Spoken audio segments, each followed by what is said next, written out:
में gender contradiction को अपने लिए गिफ्ट बनाना आता हो, सभी को प्रैक्टिकल सनातनता फॉलो करते हो, कि हर किसी की ऐशो निधि हाई हो और वो अपनी ऐशो निधि को इन्वेस्ट करना ठीक से जानते हो और सभी के मॉलिक्यूल्स बैलेंस में हो। ऐशो निधि इन्वेस्टमेंट यानी कि ऐशो निधि मेंटल वेल्थ, हम मेंटल वेल्थ से अपना कुछ भी खरीद सकते हैं, हम मेंटल वेल्थ से अपने लिए हेल्थ खरीद सकते हैं और अगर हम मेंटल वेल्थ को सही तरह से इन्वेस्ट करें तो हम फिजिकल वेल्थ निधि भी कमा सकते हैं। पर वो कैसे इन्वेस्ट करें ये हमें सीखना होता है, ट्रेनिंग लेनी होती है।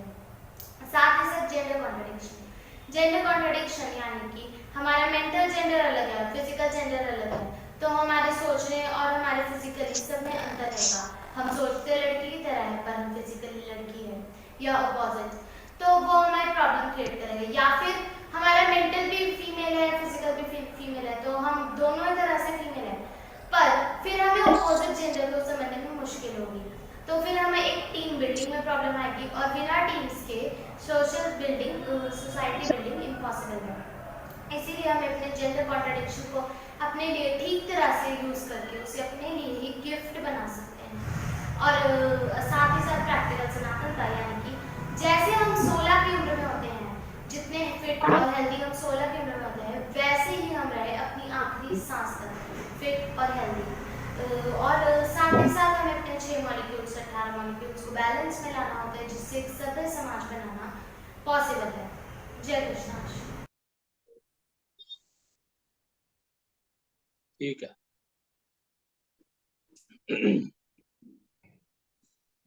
आवाज आ रही है? हाँ जी।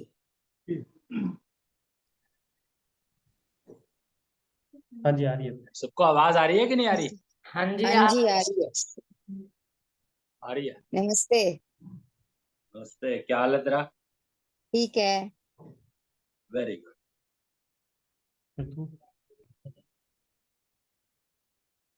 तो शुरू करते हैं हम लोग। कोई और आएगा तो आ जाएगा, तो फिर वीडियो में देख लेगा। यूट्यूब के ऊपर ये वीडियो डले होंगे, वहां पर देख सकता है बाद में। और कोई सवाल पूछना चाहे तो पूछ सकते हैं,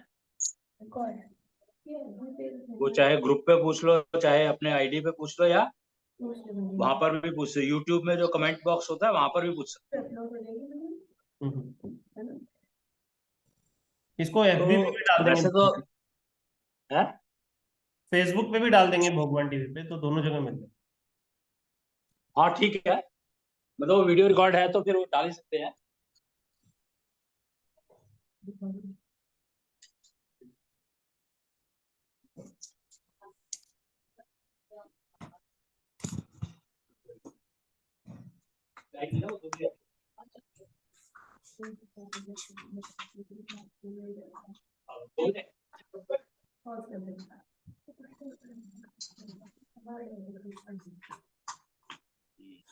तो कहता है ना कि वो आश्रम क्यों बनाते थे लोग, या सो कॉल्ड गुरुजी। मैं गुरुजी बन नहीं पाया एक्चुअली, पर इसलिए बनाते थे कि उस जब प्रोग्राम चल रहा होता तो उसमें डिस्टेंस इतना हो जाता था कि बाहर से कोई आ भी जा रहा है तो कोई फर्क नहीं पड़ता, बोलने वाले को फर्क नहीं पड़ता। डिसाइड्स, जीवन इसी को कहते हैं। जीवन का जो शब्द का ही मतलब है, जो मैंने पहले भी शायद पिछली बार बताया था, जीव का वन में रहना। और यहाँ पर जीव जो है इंसान को कहा गया है। वैसे तो सारे के वन में तो सारे ही रहते हैं, पर इंसान एक ऐसा प्राणी है जो वन को अपने हिसाब से बनाता है, और वो वन है इंसानों का, यानी समाज जिसको कहते हैं। अब समाज में भी ना दो इश्यूज हैं। अगर आज के परिप्रेक्ष्य में देखा जाए तो समाज एक तो वो हो गया जो लोकल, उसका हो गया लोकल कम्युनिटी जिसको कहते हैं, या एक जाति बेस्ड समाज हो गया कि इस जाति के लोग हैं तो एक समाज हो गया। सारे कहते हैं ना कि हम तो जाट समाज के हैं, या हम तो बनिया समाज के हैं, या हम इस समाज के हैं, अग्रहम समाज है, शामिश समाज कुछ तो था, पता नहीं क्या। मतलब अलग अलग लोगों ने अलग अलग अपने अपने समाज अपने उसके हिसाब से बना रखी है। इसको मैं धर्म कहूं या पंथ कहूं या क्या कहूं मेरे को पता नहीं, पर मेरे ख्याल से समझ आ गया होगा कि मैं क्या कहना चाह रहा हूं। और फिर होता है एक राष्ट्र, और फिर होता है पूरी पृथ्वी एक कुटुंब। क्योंकि अब कुटुंब की अगर बात करें तो कुटुंब में लोग नॉर्मली 5 उसको गिनते हैं। 5 families put together is called कुटुंब। कि 5 परिवार कौन कौन से हुए? मैं अगर हूं तो मेरे फैमिली हो गई, और मेरी मिसेस की फैमिली हो गई, यानी मैं अपने बच्चों के हिसाब से रिस्पेक्ट में गिनता हूं, तो बच्चों के पेरेंट्स और बच्चों के पेरेंट्स के पेरेंट्स, 3 हो गए। नाना नानी, दादा दादी और माता पिता, तो 3 फैमिलीज तो ये हो गई। और फिर उसके बाद जो है चाचा ताऊ और बुआ मौसी, मामा, चाचा ताऊ मामा और बुआ मौसी, ये पहला कुटुंब कहलाता है। 5 परिवार मिलकर के कहते हैं इसको। 5 परिवार मिलने का मतलब यह है कि अगर 4 चाचा है तो चारों चाचा को मिलकर के परिवार बना वो।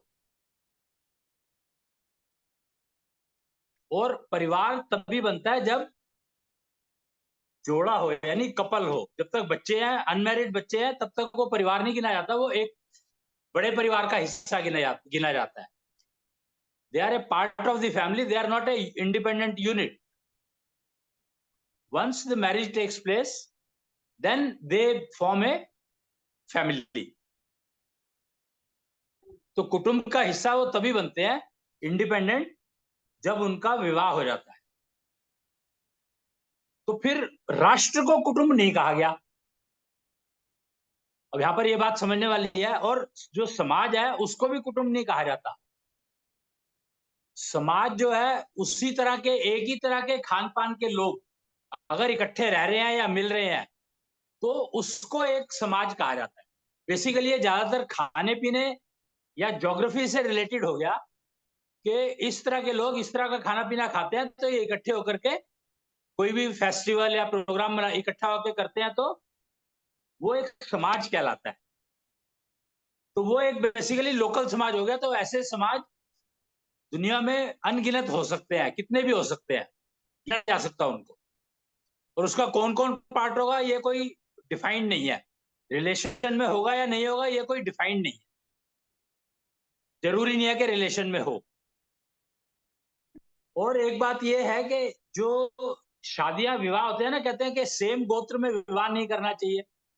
तो नॉर्मली ये जो बनाया गया है, ये कहा गया कि जब लड़कियों का विवाह रहता है तो दूसरे घर में जाती है, यानी वो दूसरे गोत्र में चली गई। तो उस घर में फिर आपके जो आगे वाले जनरेशन है उसमें मैरिजेस पॉसिबल है, लेकिन चाचा ताऊ के जो वो है उसमें पॉसिबल नहीं होती है, उसमें नहीं करी जाती विवाह, क्योंकि गोत्र सेम रहता है। और ये जो प्रथा चली हुई है कि लड़की ही लड़के के घर जाएगी, ये बहुत इंपॉर्टेंट है, बहुत ही मतलब समझने वाली है कि ये क्यों है ऐसा। और इसके लिए ही समझना पड़ेगा जीवन को। जब हम जीवन को समझेंगे तो हमें ये चीजें अपने आप समझ आती चली जाएंगी।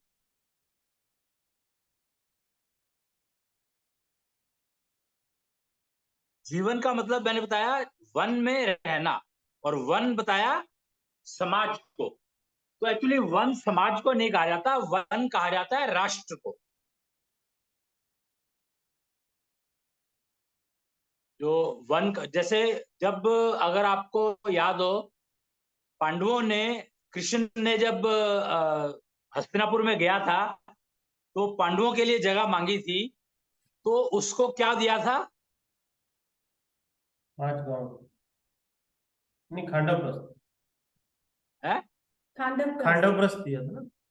हाँ, वन दिया था उसको। वही। एग्जैक्टली। तो वो वन दिया गया था, और वहां पर उन्होंने फिर इंद्रप्रस्थ बनाया। तो वन में इंसान जब है तो वो वन में है, और फिर सारे जीव तो वन में रहते ही है, लेकिन जब इंसान रूपी जीव वन में रहता है तो वो अपने लिए बहुत कुछ बनाता है, जैसे पांडवों ने इंद्रप्रस्थ बनाया वन में जाकर के। तो ठीक है, एक ये बताया गया, मतलब महाभारत ने ये चीज एक्सप्लेन करी है कि वन में भी जब इंसान अगर वन में रहने जाता है तो वो अपने लिए इंद्रप्रस्थ बनाता है, और उसको बनाना चाहिए। तो जब वो इंडिपेंडेंट यूनिट बनती है, यानी नई फैमिली बनती है, तो उसको एक अपना इंद्रप्रस्थ बनाना चाहिए। और वो इंद्रप्रस्थ बनाने से पहले एक्चुअली विवाह नहीं करना चाहिए।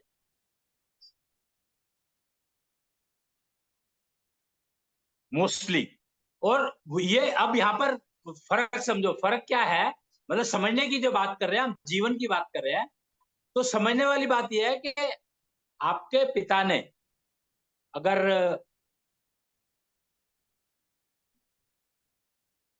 अगर आपके पिताजी ने मकान बना रखा है, तो उन्होंने पहले ये सोच करके बना रखा है कि जब मैं कल बच्चों का विवाह करूंगा तो उनको रहने की जगह चाहिए, उनको एक कमरा भी देना है, उनको किचन भी देना चाहिए। एक्चुअली एक फीमेल की रिक्वायरमेंट क्या है, प्राइमरीली एक उसका अपना कमरा, पर्सनल जिसको कहते हैं, तो एक कमरा और किचन, ये दो चीजें उसको चाहिए।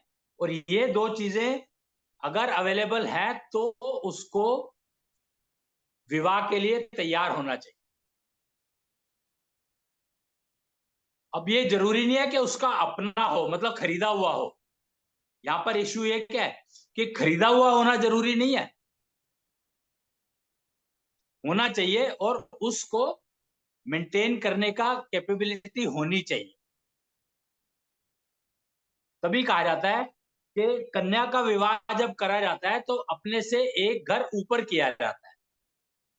एक अनरिटन लॉ है, इसको कहते हैं कि कन्या का विवाह जब किया जाता है तो उसको अपने घर की जो वो रहती है, एक स्टैंडिंग रहती है ना, हर घर की एक कोई ना कोई, हर घर की फाइनेंशियल पोजीशन और सामाजिक पोजीशन अलग अलग होती है। तो समाज में जिसकी पोजीशन एक ऊपर हो, कन्या का विवाह वहां करना चाहिए, ऐसा नियम बताया गया है। और शायद अगर पीछे हिस्ट्री देखोगे तो ऐसा मिलेगा भी। अगर हिस्ट्री में देखोगे आप तो हर जगह, आप अपने ही घर में देख लो तो आपको ये मिलेगा भी। तो उसके लिए कारण क्या है ये मेरे को नहीं पता, पर है ये नियम, और उसका फायदा मिलता ही है। ये देखा गया है कि उसका फायदा जरूर मिलता है। और तीसरी बात उसमें क्या रहता है कि कन्या जो है ना, सीखने के मोड में रहती है। अगर वो एक उसमें एक स्टेप ऊपर जा रही है तो सीखने के मोड में रहती है वो, क्योंकि अब जब नए घर में जा रही है तो उसको बहुत कुछ सीखना पड़ेगा।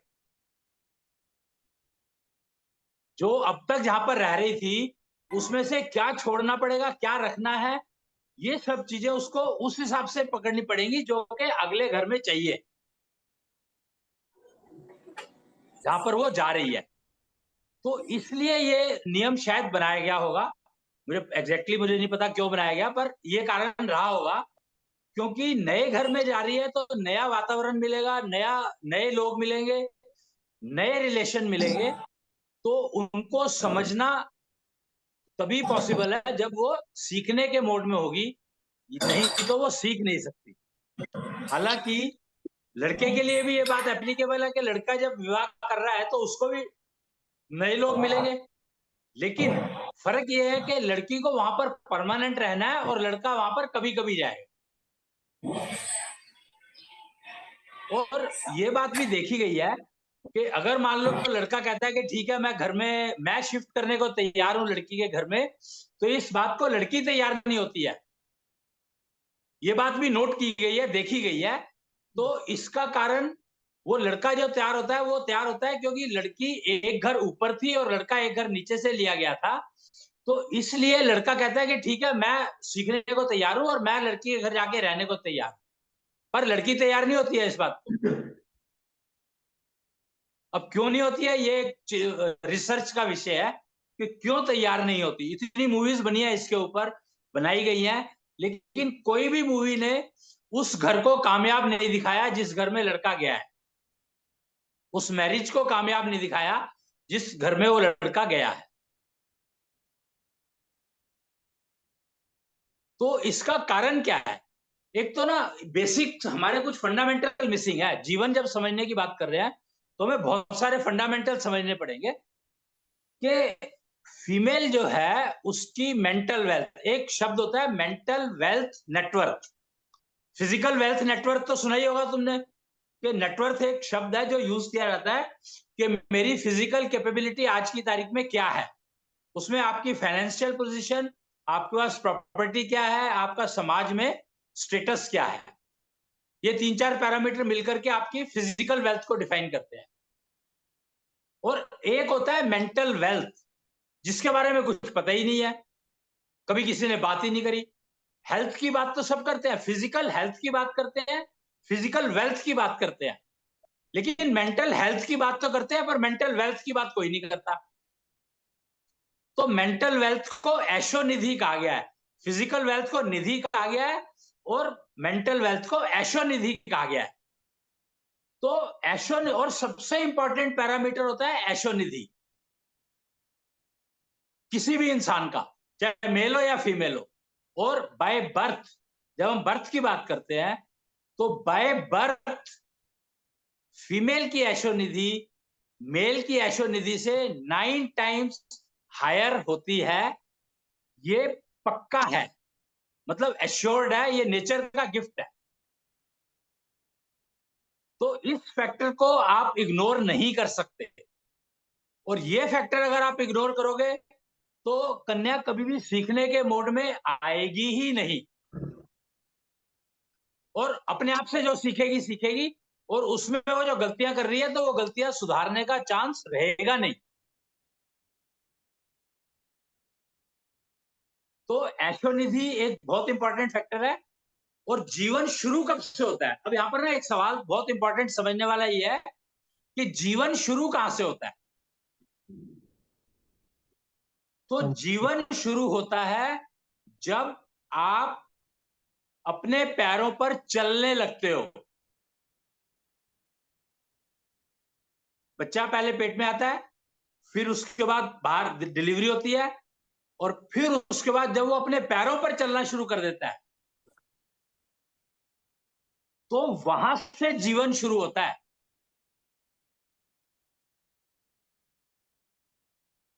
तब बच्चा समझने लगता है कि किसके पास जाना है, किसके पास नहीं जाना है। माँ बैठी है और 4 औरतें और बैठी है, तो बच्चा चल के उसके माँ के पास जाएगा।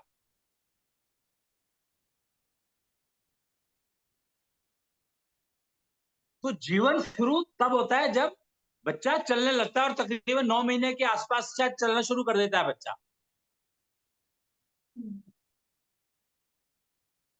है कि नहीं ऐसा?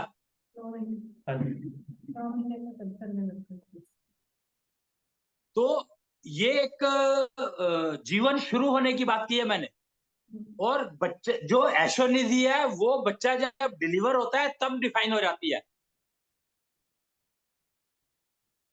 जब बच्चा डिलीवर होता है तब डिफाइन हो जाती है ऐशोनिधि, कि कितनी ऐशोनिधि लेकर के आया है वो।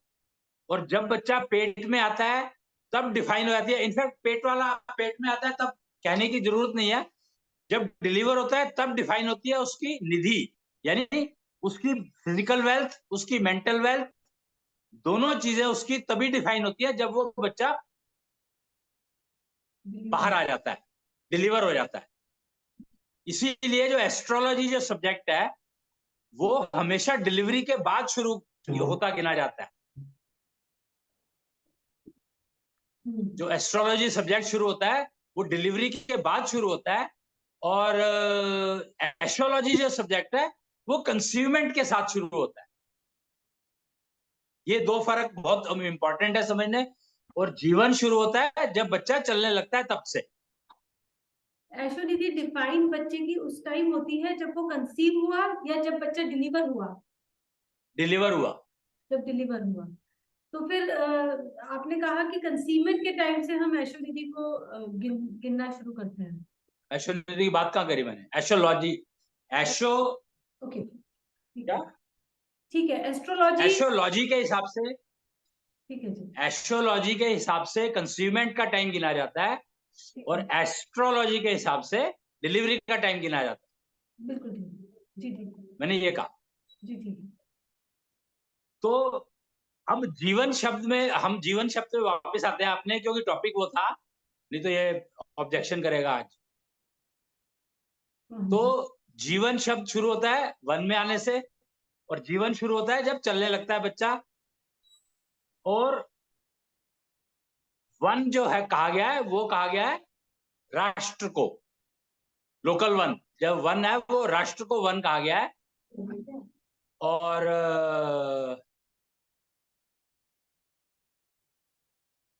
हर जगह का वो ज्योग्राफी जो होती है, वो तो हर जगह की अपने अपने खान पान, रहन सहन, भाषा, प्रोनाउंसिएशन, वो सब बदलती रहती है because of change in place.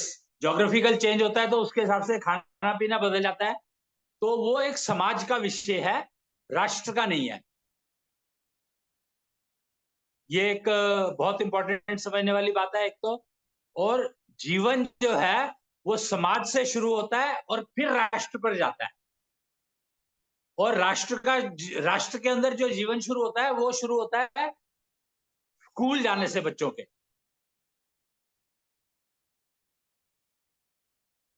बच्चों का जो जीवन राष्ट्र के उससे एंगल से शुरू होता है, वो शुरू होता है स्कूल जाने से। ये एक बहुत इंपॉर्टेंट पॉइंट है जो समझने वाला है कि स्कूल जाना का इंपॉर्टेंस क्यों करी गई है, स्कूल को इतना इंपॉर्टेंट क्यों बनाया गया। कि चाहे अच्छा है खराब है वो एक अलग इशू हो सकता है, पर इंपॉर्टेंट बनाया गया उसको कि स्कूल जाना चाहिए। और पहले 5 साल का बच्चा स्कूल जाता था, और अब जो है 2 साल का बच्चा स्कूल चला जाता है। 2-2.5 साल का स्कूल बच्चे को स्कूल में भेजना शुरू कर देते हैं। तो वो सिर्फ इसलिए किया गया है कि राष्ट्रवाद उसके अंदर जागना चाहिए, राष्ट्र निष्ठा का जागरण उसके अंदर शुरू हो जाना चाहिए जब से वो बोलना शुरू करता है।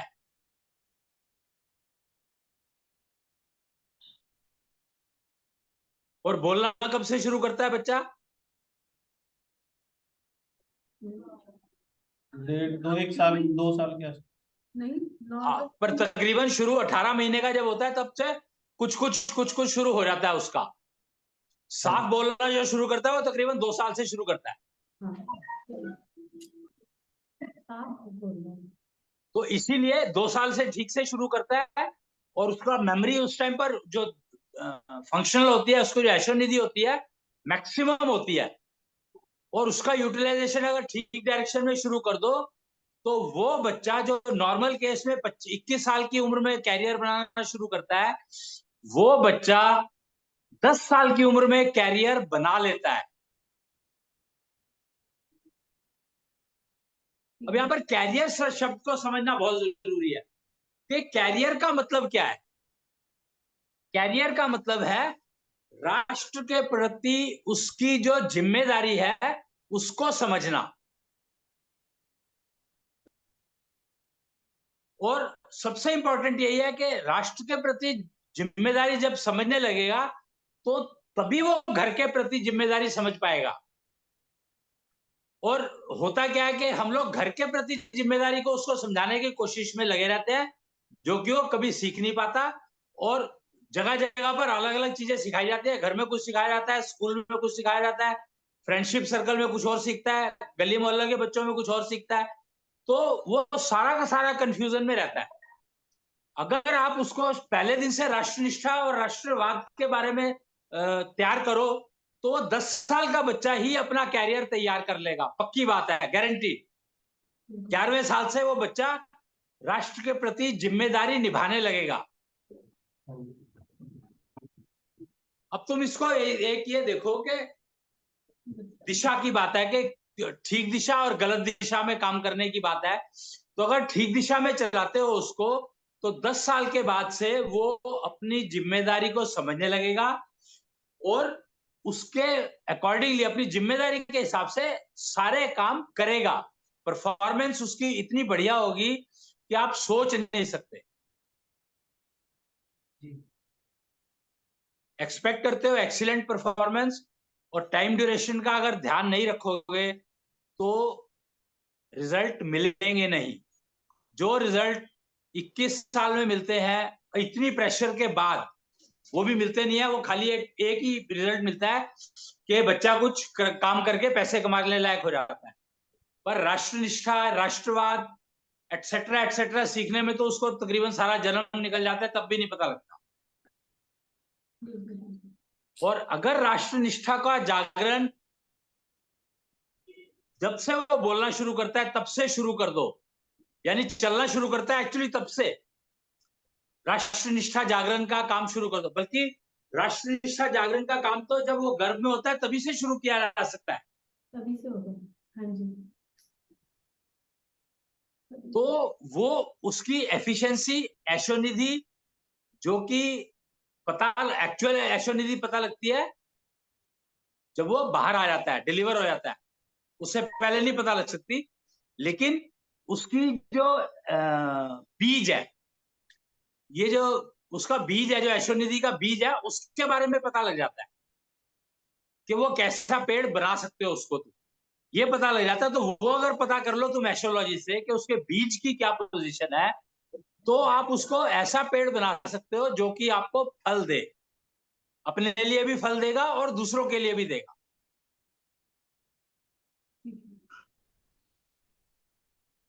ये बहुत बहुत ही इंपॉर्टेंट है राष्ट्रनिष्ठा वर्ड का जागरण बच्चे के उसमें। जब वो आता है गर्भ में, पेट में आता है, तब से शुरू हो जाता है ये सारा सिस्टम।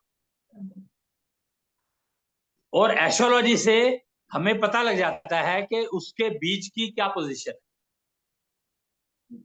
अब 5 बीज से शरीर बनता है। जीवित प्राणी जो है उसमें 5 बीज होते हैं, 5 सीड। हमने लास्ट टाइम जो ये एक्चुअली जो दोबारा से बातचीत करने का सिलसिला शुरू किया था, तो हमने 5 सीड के ऊपर टॉपिक शुरू किया था। लास्ट टाइम हमारा टॉपिक था 5 सीड नेचुरोपैथी, 5 सीड नेचुरोपैथी। तो उसका सिलसिले में हम लोग उसको पहला स्टेप वो था जो बताया था मैंने लास्ट टाइम, और आज उसका नेक्स्ट स्टेप जीवन बताना था मेरे को, तो इसलिए मैंने बताया। तो बीज की बात कर रहा हूं मैं। तो 5 बीज होते हैं जब जीवित शरीर में। तो बच्चा जब तक पेट में है, जब तक उसके 5 बीज जागृत है, और जब तक आप डिलीवर होकर के और उसके बाद बड़ा होकर के जब तक उसकी डेथ नहीं हो जाती, मृत्यु नहीं हो जाती, तब तक 5 बीज उसमें रहते हैं। जीवित शरीर के जीवन की निशानी है 5 बीज। और 5 बीज में ये तो पता ही है कि एक तो शरीर है जो फिजिकल शरीर जो दिखाई देता है, एक बीज वो तो भौतिक बीज क्या देता है उसको, या शरीर क्या कहते हैं फिजिकल बॉडी। और फिर एक है मेंटल बीज, मानसिक बॉडी, मानसिक शरीर, तो मानसिक बीज क्या दिया उसको। और फिर एक होता है ज्ञान बीज, मतलब वो कितनी नॉलेज लेकर के आया है। वो कहते हैं ना कि अभिमन्यु का एग्जाम्पल यहाँ पर दिया जाता है कि गर्भ में उसने सीख लिया था क्या कहते वो चक्रव्यूह में जाना, और आगे का वो नहीं सीख पाया था। तो ज्ञान बीज कितना विकसित है, विकसित कर सकते हो तुम, वो कंसीवमेंट के बाद शुरू हो जाता है, गर्भ में आने से शुरू हो जाता है ज्ञान बीज का फूटना। और उसको तुम जितना चाहो उतना विकसित कर सकते हो। जब पेट में होता है तो वातावरण से सीखता है, और बाहर आ जाता है तो फिर वातावरण से ही सीखता है सब कुछ। इसीलिए कहते हैं कि जब कंसीवमेंट होता, बच्चा पेट में आता है, यानी गर्भवती होती है महिला तो उसको आश्रम में भेज दो, वहां पर भेज दो, आश्रम में भेज दो, गुरुकुल में नहीं, आश्रम में भेज दो। आश्रम और गुरुकुल में फर्क है। तो आश्रम में भेजने को इसलिए कहा जाता है क्योंकि वहां का वातावरण एक तो शुद्ध होगा, और जंगल में आश्रम जो है नॉर्मली जंगल में होते हैं, या वो आश्रम वो जगह होती है जहां पर श्रम करना सिखाया जाता है, मेहनत करनी सिखाई जाती है। और आश्रम में रह करके उसको वो ज्ञान मिलेगा जो ज्ञान कोई सिखा नहीं सकता। वातावरण का ज्ञान मिलेगा, और वहां पर जो ज्ञान उपलब्ध है दुनिया भर का ज्ञान, वन में तो सारा ज्ञान है ही, क्योंकि पहले तो वन ही था। मकान बनाते हो तो वन होता है, उसमें से वन को काट करके फिर मकान बनाते हो। तो वहां पर आप तकरीबन सारी योनियों के साथ रहते हो। अगर आप वन आश्रम में रहते हो तो आश्रम में तकरीबन हर प्रकार की योनि का प्रभाव मिलता है, जो कि आपको घर में नहीं मिल सकता।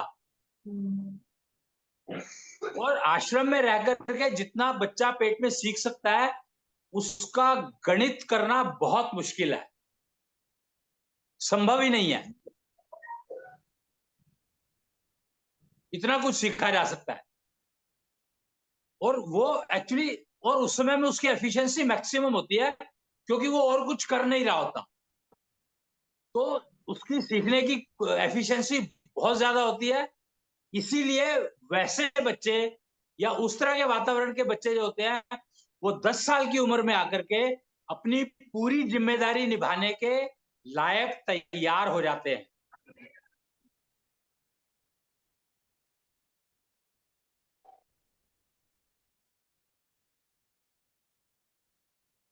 तो जीवन शुरू होता है। और ये जो समझने वाली बात ये इसलिए इंपॉर्टेंट है क्योंकि जब आगे चलते हैं हम लोग, तो 10 साल का तो वो हो गया।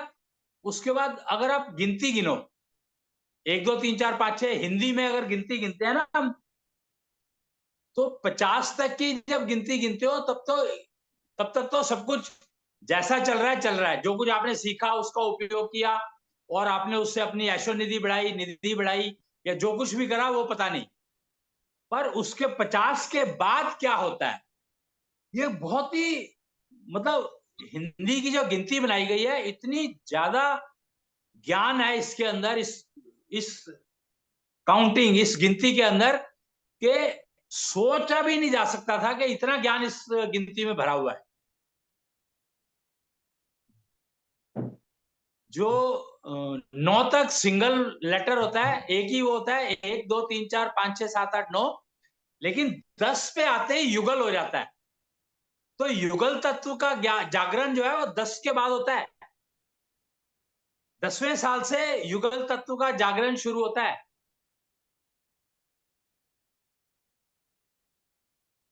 मन और बुद्धि एक लय में आने लगेंगे। है? तो मन और बुद्धि एक लय में आने लगेंगे। हाँ, एग्जैक्टली वो मन और बुद्धि लय में आने की प्रैक्टिस 9 साल, और 10वें साल से ये इम्प्लीमेंट होना शुरू हो जाता है। परिवार बन जाएंगे। ठीक है। तो 10वां साल बहुत इंपॉर्टेंट माना जाता है इसीलिए। उसके बाद 13 साल जो है, 13वां साल बहुत इंपॉर्टेंट माना जाता है। 13वें साल में आपका पहला फेज खत्म होता है, यानी सीखने का फेज पहले 13 साल में खत्म हो जाता है, और 14वें साल से नई शुरुआत हो जाती है। तो 13 और 14, 14वें साल से नई शुरुआत होती है और 13 पे खत्म होती है।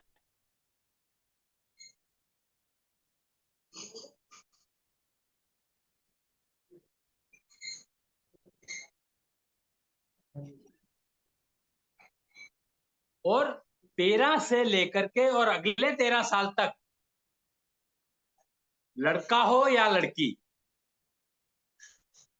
मतलब यहाँ पे जेंडर की बात नहीं कर रहा हूं मैं, तो अगले 13 साल में उसको अपना career, so called career set कर लेना होता है। अपना काम इस तरीके से सेट करना होता है कि समाज के किसी भी वर्ग को कोई नुकसान ना पहुंचे। मतलब 26 और साल 10 से 13 साल के बीच में अपने युगल तत्व को, अपने कृष्ण तत्व को, जो 6 तत्व शुक्रायु भगवान के दिए हुए हैं, उन 6 तत्वों को मैनेज करना सीखना और उनको यूज करना शुरू करना स्टार्ट करना पड़ता है, करना चाहिए। ये कौन से साल तक भैया? 13वें साल तक। पहले 13 साल के 10 साल के बाद से 10वें से लेके 13वां तक 13वें तक ये 6 मॉलिक्यूल्स को मैनेज मेंटेन करना सीखना है। जो 6 तत्व है शुक्रायु को भगवान के दिए हुए, उन 6 तत्वों को जागरण और उनको मेंटेन करना, उनको जागरण, उनका जागरण पर पूरा रहे, पूरे जागृत रहे और मेंटेन रहे। उसके लिए दशांग चक्र, त्रिचक्र और दशांश चक्र और 3-4 चक्र डिफाइन किए हुए हैं। तो वो जेंडर बेस्ड भी है और कॉमन भी है, वो समझने वाले हैं। तो उनसे ये 6 चक्र डिफाइन होते हैं।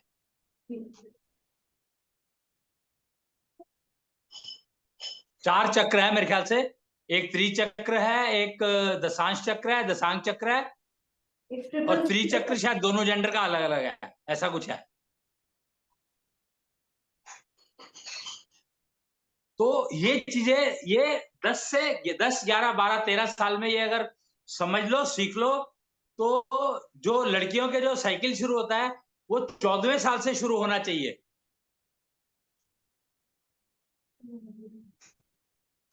और सिमिलरली लड़कों का साइकिल भी 14वें साल से शुरू होता है, क्योंकि जब ये चक्र चलने लगते हैं और ये एक गति में आने चाहिए। मतलब क्या होता है कि चक्र तो चल जाएंगे, चक्र चल जाए और उनकी गति को मेंटेन करना सबसे इंपॉर्टेंट है। वो ज्यादा तेज चलेंगे तो नुकसान करेंगे और स्लो चलेंगे तो भी नुकसान करेंगे। तो और उनकी गति जो है आपकी हार्ट बीट से कनेक्टेड है, they are synchronize with your heart beat. तो वो हार्ट बीट से सिंक्रोनाइज, अगर आपको मान लो कोई बीमारी आई है तो आप समझ लो कि आपका कोई एक चक्र की जो सिंक्रोनाइजेशन है वो आउट हो गई है हार्ट बीट से।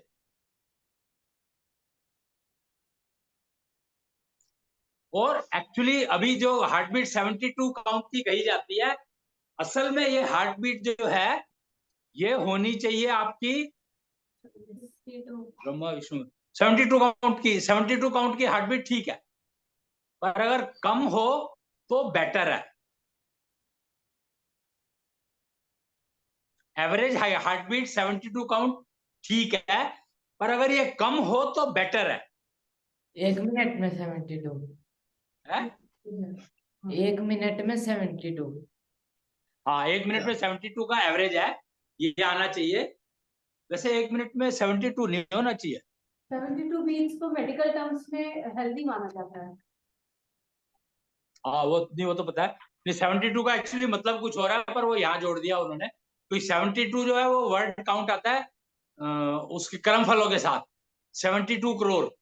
तो वो 72 तो समझ में आ गया, करोड़ समझ में आया नहीं, तो 72 को और हार्ट बीट एवरेज काउंट करी तो 72 होती है, तो उसको वहां जोड़।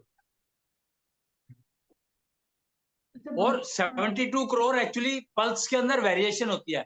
एक हार्ट बीट में जो वेरिएशन पॉसिबल है वो है 72 करोड़ टाइप ऑफ वेरिएशंस, और उतने ही कर्मफल होते हैं। उतने ही कर्मफल मतलब टाइप ऑफ कर्मफल की बात कर रहा हूं मैं। टाइप ऑफ कर्मफल, एक तरह से 72 crore type of signals are possible.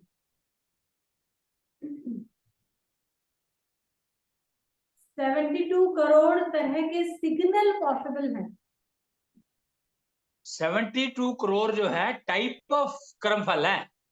तो हो सकता है तुम्हारा एक भी कर्मफल ना हो और हम जिंदा रहेंगे।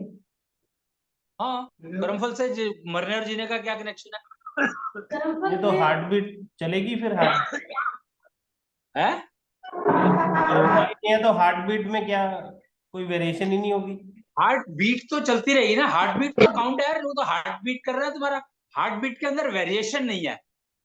जितने कर्मफल आपके वो होंगे, कम होंगे, उतनी वेरिएशन कम होगी, तो हार्ट बीट स्मूथ चलेगी। तो ईसीजी करेंगे तो सीधी लाइन आएगी? ईसीजी में कैसे आ जाएगी? ईसीजी तो इंस्ट्रूमेंट ही बेकार है। लेकिन जब आप पल्स रीड करोगे, नब्ज रीड करोगे, तो वो पल्स बिल्कुल स्ट्रेट आएगी। नाड़ी। पल्स को देखो ना, पल्स को समझो कि पल्स के अंदर जितनी वेरिएशन है, जितनी ज्यादा वेरिएशन है, उतने ही ज्यादा आपका जीवन जो है वो दुगुन चलेगा। मतलब उतनी ही आपके बेचैनी रहेगी। जितनी बेचैनी ज्यादा है, समझो उतने ही हार्ट बीट के अंदर वेरिएशन ज्यादा है। आप ये इसको मोटा मोटा ऐसे जोड़ लो। बेचैनी से डायरेक्टली रिलेटेड है हार्ट बीट की वेरिएशन, हार्ट बीट के अंदर जो वेरिएशन है। ज्यादा वेरिएशन होगा तो हार्ट बीट की स्पीड या रेट ज्यादा हो जाएगा, या ऐसा कोई लिंक नहीं है आपस में? काउंट से लिंक नहीं है। नहीं। मैं काउंट की बात नहीं कर रहा हूं। हाँ। हार्ट बीट काउंट की बात नहीं कर रहा हूं मैं। हाँ जी। I am talking about within the heart beat कितना वेरिएशन है तुम्हारा। वेरिएशन है। तो 72 करोड़ टाइप का वेरिएशन हो सकता है। अच्छा, जो ये 3 नाड़ियां जैसे वैद रीड करते हैं 3 उंगलियों से, इंगला पिंगला और सुषुम्ना, तो उसमें तीनों में मिला के 72 करोड़ टाइप के वेरिएशंस हो सकते हैं। नहीं समझा नहीं मैं, क्या चीज? जब कोई हकीम या वैद हैं, वो 3 उंगलियों से 3 नाड़ियां रीड करते हैं, इंगला पिंगला और सुषुम्ना, तो तीनों में मिला के 72 करोड़ तरह के वेरिएशन पॉसिबल हो सकते हैं। ये मुझे नहीं पता, पिंगला पिंगला क्या होता है मुझे नहीं पता। ये 3 उंगलियों से 3 नाड़ियां रीड की जाती हैं इस तरह से। भगवान जाने। वात पित्त कफ दोष देखा करते थे लोग, ये कौन 3 क्या देखता है पता नहीं। तो मुझे नहीं पता। मुझे तो जो टेक्निकल पता है, मैं तो टेक्निकल आदमी हूँ, तो मुझे टेक्निकल पता है, बाकी कुछ नहीं पता। तो हार्ट बीट में 72 काउंट्स हैं। तो एक हार्ट बीट के अंदर कितनी पल्सेस हो सकती हैं within the heart beat, वो 72 करोड़ टाइप की हो सकती हैं। बोलो ना। अगर ईसीजी का रेफरेंस देखो तो ईसीजी में 3 दिखाई देती है।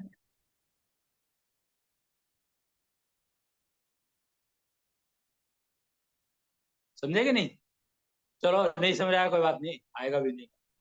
पर समझ लो कि एक हार्ट बीट के अंदर 72 करोड़ टाइप की वेरिएशन होती है। 72 करोड़ वेरिएशंस नहीं होती। वेरिएशन चाहे 1 होगी, 2 होंगी, 5 होंगी, 50 होंगी, 100 होंगी, 1000 होंगी।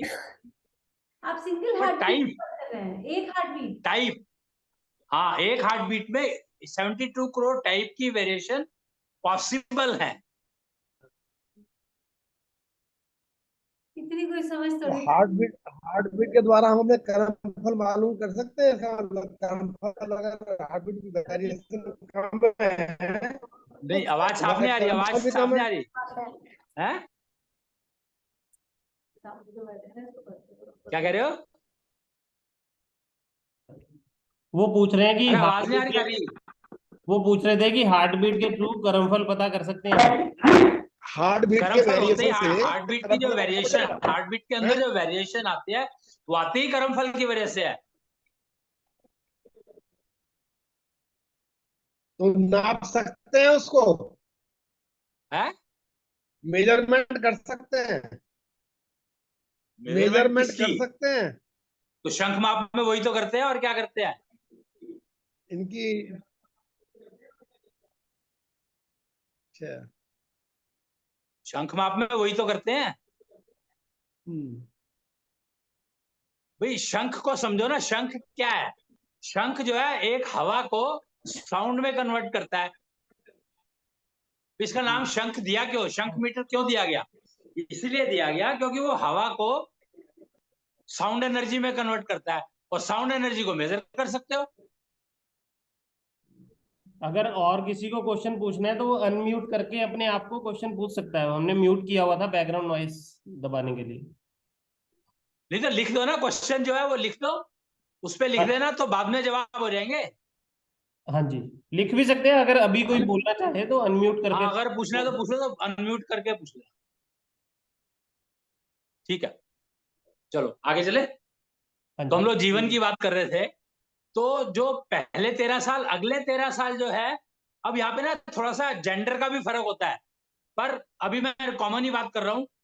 तो अगले 13 साल में उसको अपनी सारी की सारी लाइफ को सेट करना चाहिए। यहाँ पे मेल और फीमेल में थोड़ा फर्क रहेगा। जेंडर में, तो जेंडर बेस्ड रहता है ये, तो वो उसके ऊपर अलग से बात करी जा सकती है जिसको करनी हो, पर अभी मैं कॉमन बात करूंगा। तो अगले 13 साल में तैयारी ये हो जानी चाहिए कि आप राष्ट्र की जिम्मेदारी, राष्ट्रवाद को अच्छे से समझते हो, उसको इम्प्लीमेंट करते हो, और राष्ट्रवाद का जो नियम है वो क्या है कि मेरे द्वारा किसी को नुकसान ना पहुंचे और मैं इंश्योर करूं कि कोई और भी किसी और को नुकसान ना पहुंचाए। एटलीस्ट ध्यान रखूं कि मेरे परिवार को कोई दूसरा नुकसान पहुंचाने की कोशिश ना करे। ये जिम्मेदारी भी मुझे रखनी है, क्योंकि राष्ट्रनिष्ठा जागरण या राष्ट्रवाद का मतलब ही यही है कि मेरे राष्ट्र को कोई अगर नुकसान पहुंचाने की कोशिश करेगा अंदर या बाहर, तो मैं उसका होने नहीं दूंगा, नुकसान होने नहीं दूंगा। उसके लिए फिर मुझे चाहे कुछ भी करना पड़े। वो कहते हैं ना कि मच्छर जब तुम्हें काट रहा होता है तो तुम उसको मारो मत। कुछ लोग कहते हैं कि आपको एक मच्छर ने जरा सा काट लिया तो क्या हुआ, आप उसको मारो मत, पर ऐसा नहीं है। अगर आपको कोई नुकसान पहुंचाने की कोशिश कर रहा है तो आप उसको रिएक्ट करोगे ही करोगे, और करना भी चाहिए, पर अपनी तरफ से इंश्योर ये करना है कि आप किसी को नुकसान ना पहुंचाओ। लेकिन अगर आपको कोई नुकसान पहुंचाने की कोशिश करे तो आपको पूरा का पूरा अधिकार है प्रकृति द्वारा दिया गया कि आप उसको 10 गुना नुकसान पहुंचा सकते हो। और वैसे जैसे घर में चूहे आ जाते हैं तो हम लोग मार ही देते हैं, मतलब पकड़ लेते हैं, क्या करते हैं? आने नहीं चाहिए ना, चूहे क्यों आते हैं?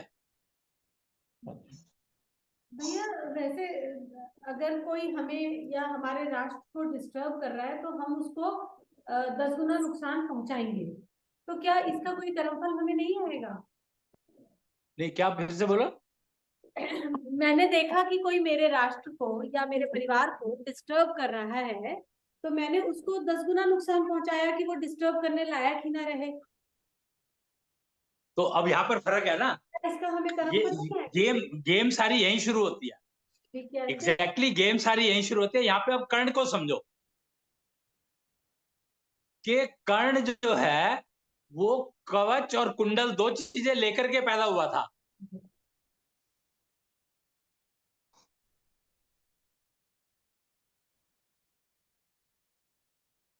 They are not interlinked. आवाज बताओ, दोबारा बोलो।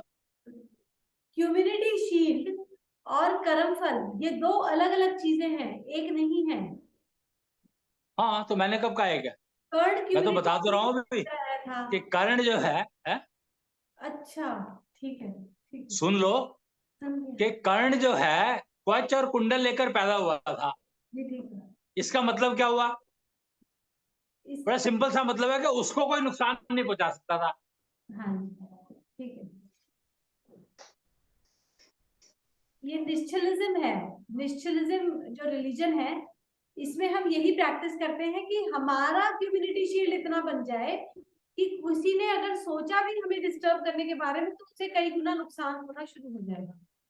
एग्जैक्टली तो हमें ये देखना नहीं है कि वो मुझे मार रहा है या वो मुझे मार सकता है, हमें सिर्फ तो यही देखते रहोगे तो सारी उम्र तो रोटी कब बनाओगे? हाँ जी, ठीक है, ठीक है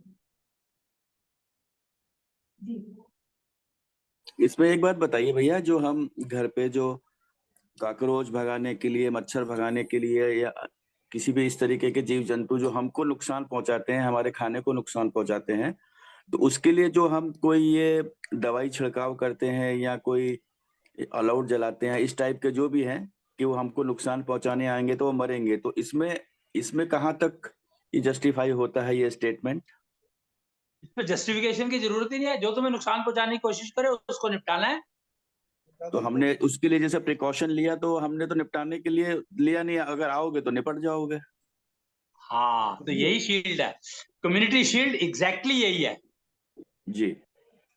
कि तो तुम्हें वो कोई अगर नुकसान पहुंचाने की कोशिश करेगा तो उसका 10 गुना नुकसान होगा। तो हमने तो अपने प्रोटेक्शन के लिए रखा हुआ है, वो जीव हत्या में नहीं गिना जाता, फिर वो नुकसान पहुंचाने आया, वो तुमने निपट करी गया। कहाँ है? हमने तो प्रोटेक्शन लिया था उसका। नहीं, इसमें तो उसने सुसाइड किया ना। हाँ, तो उसने सुसाइड को उसने तुम कैसे किया। रोक सकते हो? नहीं, पर ओके। हमने सोच के रखा ना कि अगर आया तो मरेगा। हाँ, आया तो तो मरेगा आए ना, क्यों? क्यों? उसको, तो इसका मतलब ये होगा उसको इतनी अकल नहीं है ना कि वो यहाँ नहीं जाना। हाँ, मतलब उसमें हमारा हमारा कोई उसमें दोष नहीं गिना जाएगा ना, आया तो निपट गया। सवाल ही नहीं उठता। Right, thank you. जीने का हक है आपको, है जीने का हक है, इसलिए आप अपने जीवन के लिए कुछ भी कर सकते हैं बचाने के लिए। देखो, किसी को भी मतलब दूसरे को नुकसान पहुंचाने का हक नहीं है। या मतलब सेम बस दक्षिण्या नियम कवच ये भी है। इसी तरीके, हैं? मैं किसी दक्षिण्या मच्छर को कवच नहीं भी इसी मारूंगा। तरीके से काम करता है, ठीक इसी तरीके से कि सामने वाला अगर नुकसान पहुंचाने आया तो उसको निपट गया वो। करेक्ट, यही बात है। तो दूसरे, इसीलिए डिफेंस ज्यादा इंपॉर्टेंट है ऑफेंस के। डिफेंसिव होने में अगर सामने वाला निपटता है तो उसमें हमारा कोई दोष नहीं है। होगा ही नहीं ना। वो तो अगला अगर सुसाइड करने जा रहा है तो उसको तुम सजेस्ट कर सकते हो कि तू मत कर, जी जी, पर वो मानेगा ही नहीं मानेगा तो उसके ऊपर है ना। वो तो मानने वाला है ही नहीं ना, वो तो अटैक्टिव ही है ना, वो तो अटैक करेगा ही करेगा देखो वो तो। मैं दूसरे के बारे में कुछ कह नहीं सकता ना, हो हाँ, सकता है हम तुम्हारे डिफेंसिव हो समझाने गए, से समझ जाए। हम डिफेंसिव हो गए तो वो हमारा ठीक हो गया कम।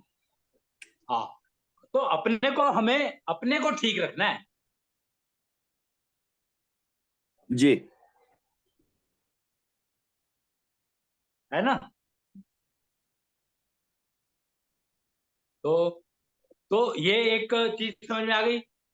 उसके बाद जो अगले 13 साल है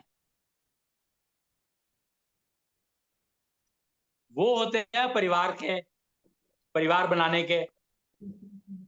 अगर बनाना 27 है साल तो के बाद परिवार का मतलब, या अपना नया परिवार शुरू करना है तो वो कर लो। और अगर जिसमें जिस परिवार के हिस्से हो उसी को ठीक रखना है तो उसी को ठीक रखना 26 साल से 39 साल तक, है। अगले 13 साल, 26 ईयर हाँ से 39 ईयर तक। हाँ, तो नॉर्मली देख लो इस साल इस उम्र में बच्चे बच्चे हो जाते हैं ठीक ठाक। 26 से 39 तक। हमारा तो ठीक है। संभवतः शायद इसीलिए हत्या और अपना डिफेंस करने में की गई हत्या में जो है कानून अलग अलग हैं। डिफेंस में की हुई हत्या को इतना ज्यादा सजा सुनाने नहीं माना जाता, थोड़ी सजा में ही निपटा दिया जाता नेचुरली है। भाई, ये तो सीधी सी बात है ना कि तुम्हें अगर कोई मारने आ रहा है तो तुम तो उसको रिएक्शन दोगे ही। जी जी, बस जो फौजी को देख लो ना, फौजी को देख लो, उससे सब क्लियर हो जाएगा। जो फौजी होते हैं है। ये, जो फौजी होते हैं, आर्मी होती है, आर्मी, उससे हाँ, सारी चीजें क्लियर हो जाती और क्या है। हाँ, भाई, आर्मी की जरूरत तभी पड़ी ना जब सामने वाला अटैक करता है तो तुम अपने आप को बचाओगे। हाँ जी। जी, बस सिंपल सी बात है।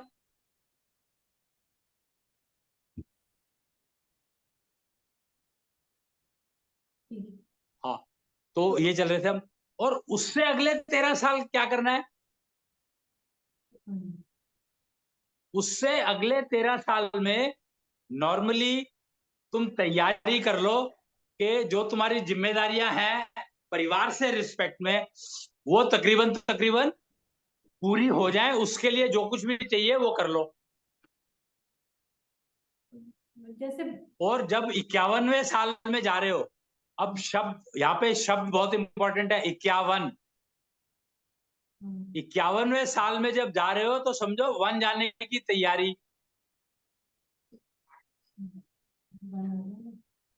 ठीक है। अब यहाँ पे वन क्या है कि अभी तक तुम परिवार के रिस्पेक्ट में जो रिस्पॉन्सिबिलिटी थी वो पूरी कर रहे थे। अब जो है समाज के प्रति जो रिस्पॉन्सिबिलिटी है वो पूरी करनी है। पर भैया और समाज के प्रति रिस्पॉन्सिबिलिटी क्या है?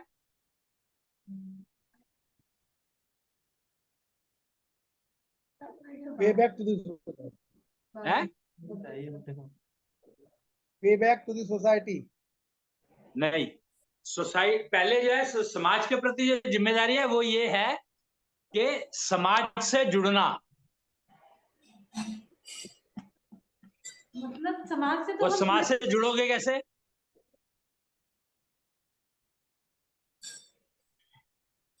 क्या हुआ?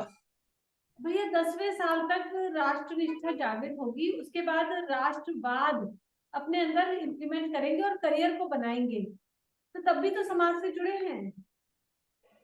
नहीं, तब तो अपने लिए कर रहे हो ना, समाज से जुड़े हैं। तैयारी तब है। तो अपने लिए कर रहे हो ना। समाज से जुड़ने का मतलब तो समझ लो। जी। समाज से जुड़ने का मतलब है बच्चों के विवाह करना। 51। ओके। विवाह तो 51 से पहले भी कर सकते हैं, छोटी उम्र में ब्याह हो गया हो तो हो जाता है। तो तुम या तो तुम पैदा होते ही कर दो, इसमें क्या? तो वो तो 51 उसमें कहाँ से आया फिर? वो 41 में ही हो जाएगा, पड़ जाएगा सब। नहीं नहीं, 41 में ही नहीं पड़ 51 से जाएगा वो तो। अपनी शादी जल्दी है, यार बच्चे थोड़ी 51 जल्दी से करेंगे। तैयारी शुरू करनी है क्या करते हैं? बन जाने की। अच्छा। तो उसमें पहला काम है बच्चों के ब्याह निपटाना। अगर निपटा हाँ लिया ओके तो जी। चल दो अपना, अगर अच्छा, पहले निपटा लिया 51 के बाद फिर वो 59-60 आता है, कहते 60 आ गया, अब तो वो क्या पोजीशन होती है जिंदगी की? तो तो बता 58 तक तो तो रहा हूँ, पहुंचना सुनोगे तो तुम्हें ज्यादा जल्दी है क्या बुढ़ा होने की? नहीं, अब हम कैंसर। हो गए ना, 1 खत्म हो गया, 59 शुरू हो गया, 59 तो तो साले 60 हो जो गया, वन 60 वाला आ गया। काम करा नहीं तो वो कौन निपटाएगा? गया ना, एक धीरज का तो कर दिया, तुषार का आपने बोला अपने आप करेगा, ये क्या चिंता मत मतलब हुआ? करो। ये कौन सा लॉजिक हुआ? हमारे बच्चे आज करने को तैयार बैठे हैं ना। ये तो 51 में कर देना चाहिए था। कहानी मत सुनाओ मेरे को, जो मैं कह रहा हूँ वो सुन लो। तो 51, 52 और ये जो है इससे शुरू कर दो कि भैया लड़का है लड़की जो भी देखना है उसकी वो प्रोसीजर शुरू हो जाना चाहिए।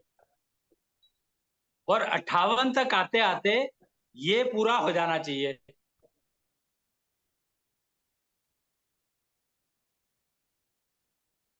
ठीक है। पूरा मतलब शादी हो जाए या उनके बच्चे भी? बच्चे निपट जाएं साले तो बाकी तो बच्चे तुम्हें निपटाई देंगे।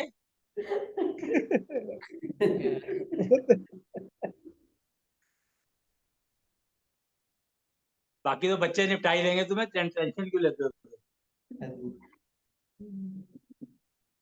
अभी एक चीज यहाँ पे नोट कर लेना कि मैंने ये कहीं नहीं कहा कि तुमने कमाना बंद कर दिया या कमाना शुरू कर दिया। कमाई के बारे में कोई बात नहीं करी है मैंने। जी। करियर की बात की ना तो आपने। वो तो तुम जब तक चाहो जब तक कमा सकते हो, जितना चाहो उतना कमा सकते हो, मेरे को उसमें कोई ऑब्जेक्शन नहीं है, कोई रूल नहीं है, कोई नियम नहीं है। अच्छा, बस ये है कि जो लाया हूँ खर्चे करने, है इतना है कि जितना भी कमाया है वो सब खर्च करना है।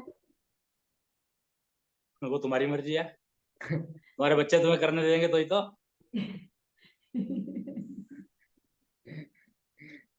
कहाँ करना है और तुम्हारे कैसे बच्चे तो करना है, तुम्हें ये कहेंगे ये तुमने क्या निर्णय लेना मकान है। बनाया यार, तुम्हारे से बड़ा तो मैं बना लेता।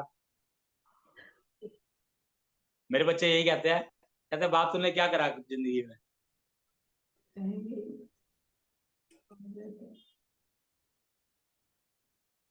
तो ये जो 58 के बाद समाज के जो जितने भी बाकी आने वाली जनरेशन है उसको गाइड करना, और यहाँ पे आके ये इंश्योर करना कि समाज में जो एंटी सोशल एलिमेंट जैसे कहा जाता है वो बढ़े नहीं। ये कैसे करेंगे? क्योंकि जो एंटी सोशल एलिमेंट है वो फिर आपके परिवार को ही नुकसान पहुंचाएगा कहीं ना कहीं, तो आपकी आने वाली जनरेशन ही डिस्टर्ब रहेगी।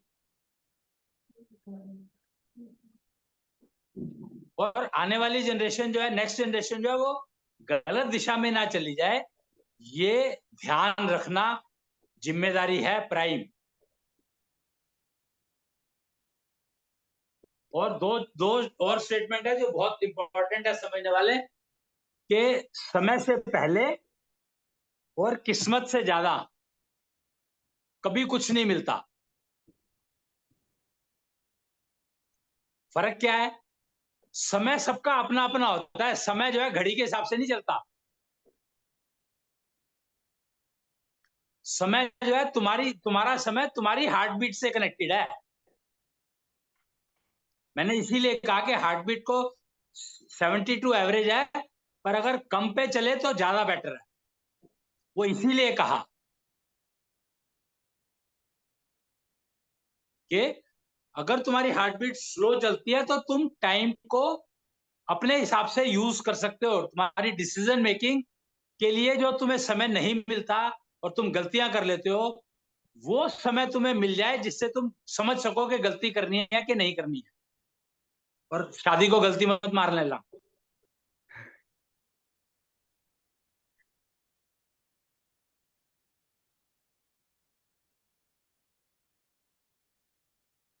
है ना? तो ये एक समझने, और समय से पहले और किस्मत से ज्यादा एक शब्द और कहा गया, एक स्टेटमेंट और है, किस्मत से ज्यादा। तो किस्मत से ज्यादा वाली बात का रूल ये है कि अगर तुम्हें उसको तुम नहीं बदल सकते, किस्मत से ज्यादा वाले को तुम नहीं बदल सकते, समय से पहले और समय के बाद उसको तुम एडजस्ट कर सकते हो अपने हिसाब से।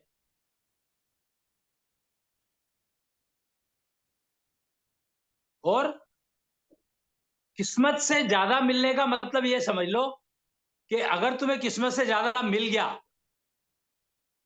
तो वो तुम्हारा मूल भी ले जाएगा। वो शॉर्ट टर्म के लिए मिलेगा और वो ले जाएगा कुछ ना कुछ, तुम्हारा पहले जो था तुम्हारे पे उसको भी कम कर देगा। जो गैम्बलिंग या जुआ जिसको कहते हैं, वो ये है, उसमें तुम्हें मिल सकता है किस्मत से ज्यादा, जुए में मिलता है मोस्टली, किस्मत से ज्यादा तुम्हें जुए में मिलता है। क्योंकि जुआ जो है दिमाग से खेला जाता है, किस्मत से नहीं खेला जाता।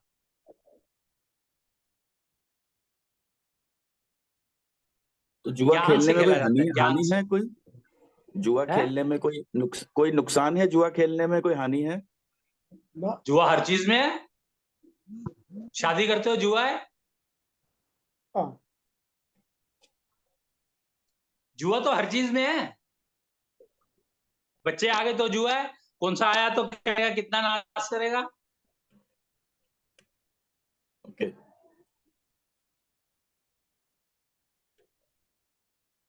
जुआ तो पड़ोसी में तुम्हारा पड़ोसी बदल गया कल को और कौन आ गया पता नहीं, तो जुआ नहीं है क्या? वो तो हमारा कर्म फल के हिसाब से होगा ना, जुआ कहाँ हुई उसमें? क्यों तुम्हारे जो कर्म फल हमारे के हिसाब से पड़ोसी का क्या मतलब? हमसे मुलाकात वही करेगा जिसका भी पुराना उधार लेना देना वो मेरा कर्मफल बाकी होगा ऐसे तभी कैसे हमारे आ आसपास जाएगा? आया किसने हो। कहा? ये कहाँ लिखा है? ये कहाँ लिखा है? ऐसे क्या कहाँ से लिखेगा? पड़ोसी बदल जाएगा अचानक से? हैं? हमारे साथ में जो भी आता है तो हमारा कुछ न कुछ पिछला उसको देना लेना बाकी होता है, तो ही हमारे साथ वो आता है वो। वो ये सिर्फ किसने परिवार के कहा? साथ वो चलता है। तुम्हारा पड़ोसी यार तुम्हारे से बात भी नहीं करता तो उसका उधार नहीं दुनिया के होगा? साथ, परिवार के साथ चलता है, दुनिया के वो साथ चलता है। बात तो जुए की हो रही है ना। ओके। भैया आपने कहा कि किस्मत से ज्यादा किसी को कभी कुछ नहीं मिलेगा, तो किस्मत से ज्यादा तो हमें एट एनी कॉस्ट नहीं मिलेगा, तो फिर ये केस कैसे नहीं नहीं बनता है? नहीं, यहाँ पे गेम क्या है? अगर मान लो तुम्हें किस्मत ने 1 लाख रुपया दिया, हाँ जी, सपोज कर लो, ठीक है। पर तुम्हें अब यहाँ पर समझना क्या है कि जरूरत कितनी है और मिल क्या रहा है, उसमें जो गैप है उसका क्या करोगे, या वो किसकी वजह से मिल रहा है।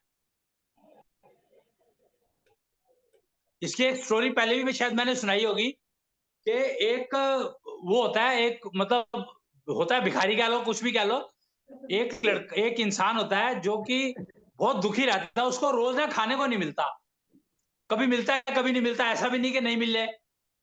वो कहता है मैं सुसाइड करना चाहता हूँ, पर वो भी नहीं कर पाता, मरना चाहता हूँ, ऐसी ऐसी जिंदगी का क्या फायदा कि कभी खाना मिलता है कभी नहीं मिलता।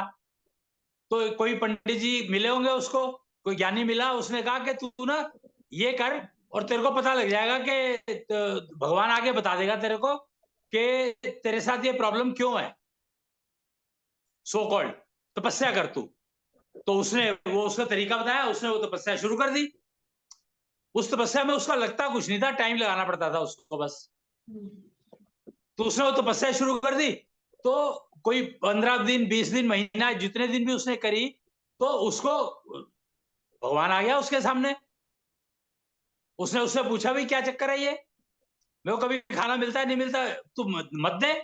तो उसने कहा कि तेरा जो है, तेरी जिंदगी जो है तकरीबन 60 साल की है, और तेरे को 6 महीने का खाना मिल रहा है, 6 महीने खाना मिलेगा, तो चाहे तो तू वो एक साथ खा ले, चाहे वो तू डिवाइड करके खा ले, तो 60 साल तेरे को पूरे करने हैं।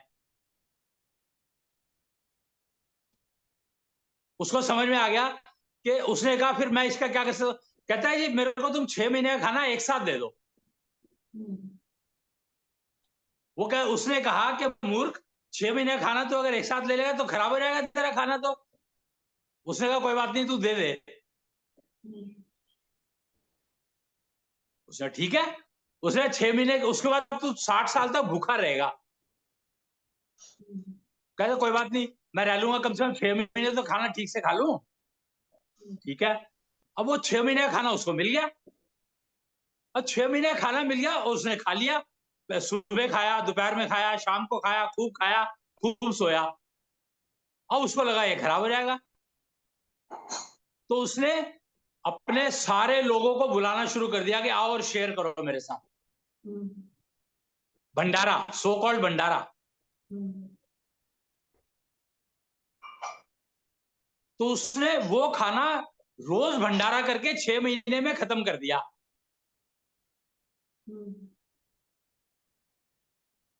मतलब रोज का जो उसको मिलता था, अपना तो जितना खा लेता था, जो बच जाता था उसका भंडारा करता था वो।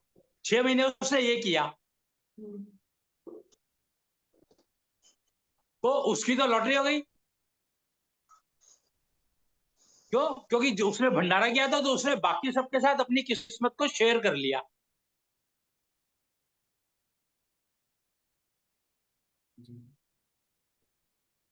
तो उसके 60 साल मजे में चल गए।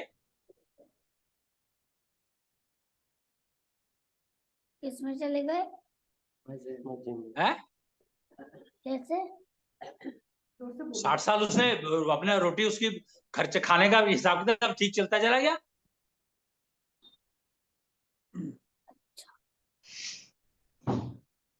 भाई तुम जिनको अगर क्या एक है हफ्ते वो, का राशन लाते हो, मान लो आटा लेके आए एक हफ्ते का, तो उसको थोड़ा थोड़ा गूंद के ही तो बनाते हो।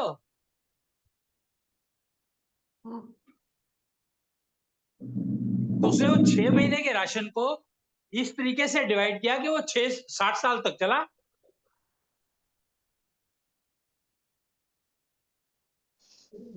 मतलब अब दूसरे और लोग कोई भंडारा उसकी इच्छा करके थी उनको नहीं खिलाएंगे। है। मतलब उसने 6 महीने में अपना अनाज खत्म कर दिया, तो अब दूसरे लोग उसको भंडारे पे बुलाने लगे। नेचुरली। जी।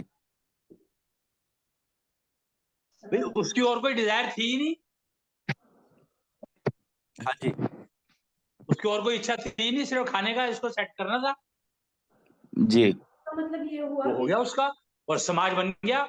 जितने लोगों को उसने खाना खिलाया उतने लोग एक एक दिन भी बुलाते हैं, तो उसका 100 साल का गुजारा हो जाता।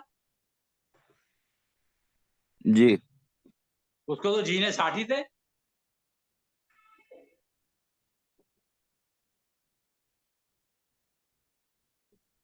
तो उसका समाज भी बन गया, उसकी जिंदगी भी चल गई, और बढ़िया जिंदगी बिता ली उसने।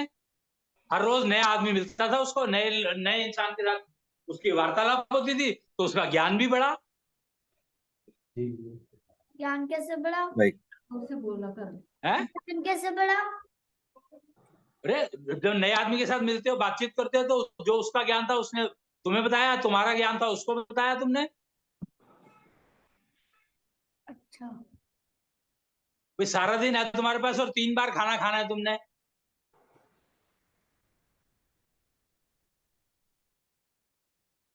तो ज्ञान एक्सचेंज किया ना। स्कूल जाते हो तुम, जब दो दोस्त आपस में बात करते हो, तो जो तेरे को पता है तू बताता है, जो तेरा दोस्त को पता है वो तेरे को बताता है, तो तुम्हारा डबल हो गया कि नहीं हो गया?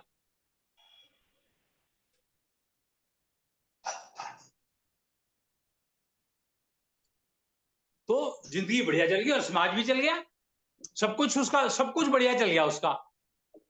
लेकिन इसमें एक प्रॉब्लम है,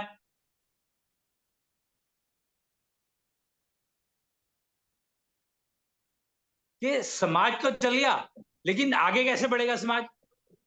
वो तो 60 साल में मर जाएगा, उसकी रिप्लेसमेंट। उसकी रिप्लेसमेंट चाहिए ही क्यों? है? उसकी रिप्लेसमेंट चाहिए ही क्यों? अरे तो समाज आगे बढ़ेगा कैसे? समाज तो लोगों नेक्स्ट का, जनरेशन कैसे आएगी? उसने ब्याह ही नहीं किया, है? उसने ब्याह किया ही नहीं। इसीलिए तो कह रहा हूँ ना, प्रॉब्लम है, एक प्रॉब्लम रही बस। उसका गोत्र यही तो कहा मैंने, और क्या कहा? भाई उसने अपने खाने का अरेंजमेंट करने का उसका वो था वो उसने कर लिया। हाँ, और ज्ञान भी यही मिला, बाजार में जब डिस्कशन हुए तो ज्ञान भी यही मिला कि ब्याह के लफड़े में क्यों पड़ता है। सन्यासी बेसिकली, सन्यासी इसी को तो कहते हैं, जो पहले जो लोग साधु बन जाते थे, सन्यास ले लेते थे, वो उसका ये एक एग्जाम्पल है, समझ लो। कि उसको ज्ञान भी मिला, उसको सीखा भी, उसने बहुत कुछ सीखा भी, बहुत कुछ समझा भी, और अपना खाना पीने का अरेंजमेंट भी अपना करा, और सिर्फ एक जिम्मेदारी नहीं निभाई कि आगे का पास ऑन किसको करे। सीख तो लिया उसने, पर आगे दे किसको?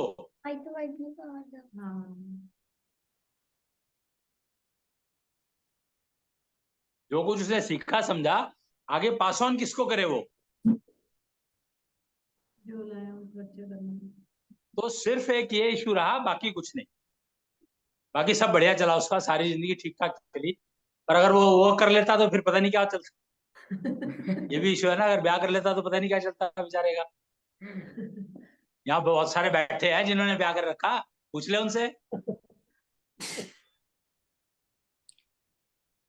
इसमें भैया एक चीज और समझने की थी जी कि जैसे अगर किस्मत से ज्यादा हम धन धन के रूप में ही समझते हैं, अगर किस्मत से ज्यादा नहीं मिलने वाला है तो extra extra extra extra extra effort जो हम करते चले जाते हैं तो व्यर्थ है वो तो।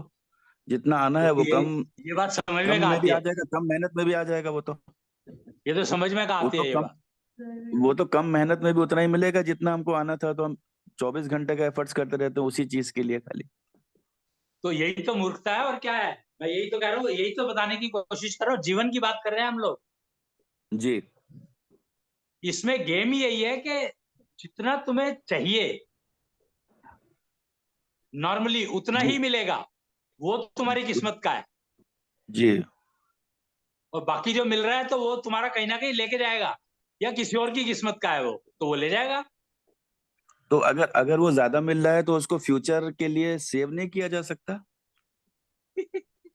सेव इस चीज किसको के करोगे लिए, तुम? इस चीज के लिए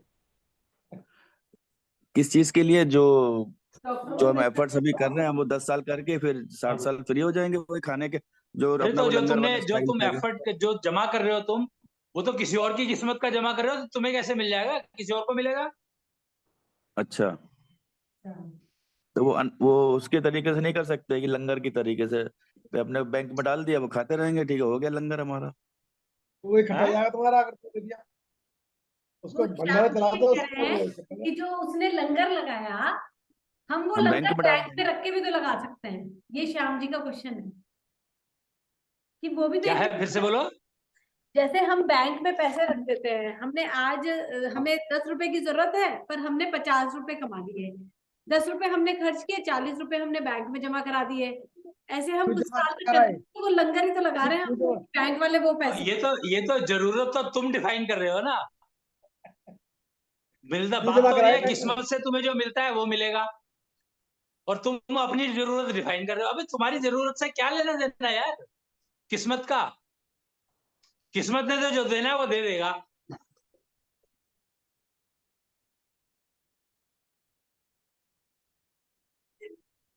नहीं तो हमको जो अब किस्मत में जो डिसाइड हमको तुम्हें 10 करना गुना, है कि तुम्हें लेना है कि नहीं लेना। हमको जैसे किस्मत से 10 गुना ज्यादा मिल रहा है हर महीने, तो जो है? हमारा 90% हमको समझ लीजिए कि किस्मत से 10 गुना ज्यादा मिल रहा है, हमारी जरूरत किस्मत से नहीं, जरूरत से 10 गुना ज्यादा मिल रहा है, तो हम उसको बैंक में रखते चले जा रहे हैं। तो 100 हाँ, रख साल का सकते जो हो। हमको, तो 10 साल तक हमने कमाया और 90 साल का हमारा वो फंड फिक्स हो गया बैंक में, हम रोज 10 रुपए खाते रहेंगे। हाँ ठीक है, तो वो भी तो तो वो हमारा। तो कर ही सकते हो ना। उसमें तो कोई इशू है ही नहीं, वो तो कर ही सकते हो। हाँ, उसमें उसमें कोई हानि नहीं, नुकसान तो नहीं है ना। भाई किस्मत देखो, बात कहाँ है, यहाँ गेम क्या हो रही है। तुमने मान लो तुम्हें 100 रुपए की जरूरत होती है, पर तुम्हारा 60 में भी काम चल जाता है, हाँ जी, तो किस्मत तुम्हें 100 दे रही है, हाँ जी। तो तुम 60 में काम चला लो, 40 आगे के लिए बचा के रख लो। आगे के लिए काम आता रहेगा। तो ये एग्जाम्पल इसीलिए तो सिखाई जी, उसने समाज को बांट ये दिया, एग्जाम्पल हमने बैंक में रख लिया। है। उसने समाज को बांट के हिस्सेदारी कर ली थी, हमने बैंक में रख के हिस्सेदारी कर ली कि हमको बैंक तो देगा समय बैंक में आने भी जो पर। पैसा रखा है तुमने, वो भी तो समाज में ही है। हाँ जी, फिर बैंक से बात तो जी। एक ही हुई ना, उस समाज को तुमने बैंक कह दिया। Right right. पर उसको भगवान जी के पास रख लो, उसको भगवान जी के पास रख दो, छुट्टी होगी। हाँ, कहीं भी रख दे, जहां से हमको रिटर्न ज्यादा आएगा वहां रख देंगे ना। भगवान के पास रखो, फिर अपना हिसाब रखो। हाँ, भगवान जी बैंक से ज्यादा रिटर्न भगवान जी देंगे तो भगवान जी के पास डाल दें। फिर वो भगवान जी से वो कर रहे हो, वो अपने आप करेंगे जैसे कुछ 6 साल का हो भगवान जी के गया। हाथ में इरेजर है, अपने तुम्हें आप पता नहीं है, भूल गए तुम। अपने आप नहीं करते हैं, भगवान जी अपने आप कुछ नहीं करते हैं, हमारे तो करने पे नहीं करते हैं। तो बेटा वो कहने पे भी कुछ नहीं करते। अगर उन्होंने कुछ ज्यादा मिला है तुम्हें किस्मत से, उसका कोई टच होता है उसका, वो मालूम करो क्या है, क्यों मिला है, उसको पूरा नहीं, करो। भगवान जी कहेंगे 10 बार कान पकड़ के उठक बैठक करो तब मैं सोचूंगा। ना 10 से काम नहीं चलता।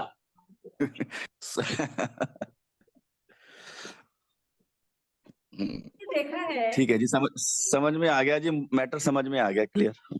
मैंने अक्सर ये देखा है जो अपने आसपास के बहुत सारे लोगों में कि अच्छी सैलरी मिलती है या अच्छा बिजनेस चलता है तो पैसे अच्छे कमा लेते हैं, काम कर रहे हैं कुछ और पैसे कमा रहे हैं।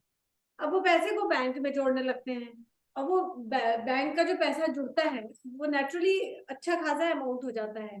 पर मैंने शायद 100 में से 99 लोगों में ये देखा है कि एक एज के बाद उनके शरीर बीमारियों से भर जाते हैं। चलो वो भी ठीक है, उनके परिवारों के शरीर भी बीमारियों से भर जाते हैं, सड़ने लगते हैं। तो क्या इसका करेंगे ही। कनेक्शन है आपस में कि हमने मतलब गड़बड़ की हाँ है? तो किस्मत से ज्यादा कमाया ना। अभी तो आप कह रहे हैं कि ये अच्छा फॉर्मूला है कि हम किस्मत से ज्यादा मिल रहा है हमें, हम उसको बैंक में रख रहे हैं, हमने समाज में रखा हुआ है। तो ओहो, मैंने कहा ना, मैंने ये नहीं कहा, मैंने कहा कि हमने अपनी जरूरतें कम कर ली, तो जो पैसा बचा उसको हमने डाल दिया, हमने उसको बैंक में भर लिया।